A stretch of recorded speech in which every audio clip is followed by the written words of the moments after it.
catching up on my ongoing series, Magus the Library, Part 3. So at this point, I'm about three-fourths way through Magus of the Library. I only have a couple more volumes to actually get through.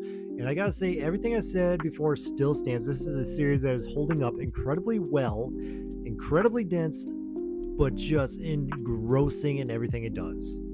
And now with these latest two chapters, we brought up some very relatable real-world problems such as gender roles and discrimination. Wherein our main character Theo talks about how he joined to become a Kafka literally just because of his love of books. He is surrounded by all these women that have become Kafka because it's their only avenue of escape from the everyday traditional life. That traditional life where they're forced to marry anyone that is chosen for them and they're forced to stay at home and they have no dreams. We're introduced to this character of Medina that has this deep-seated generational hatred to those that she feels are inferior to her and her people. And I gotta admit, when I first met Medina, I absolutely hate her.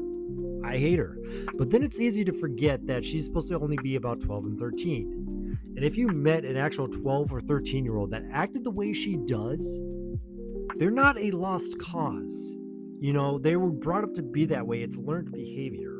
So in the end, in a way, you do end up rooting for Theo to actually change her, which is something you kind of are looking for him to do in a very real sense, because that's, I think, how most of us would handle a situation with a girl that young behaving that way.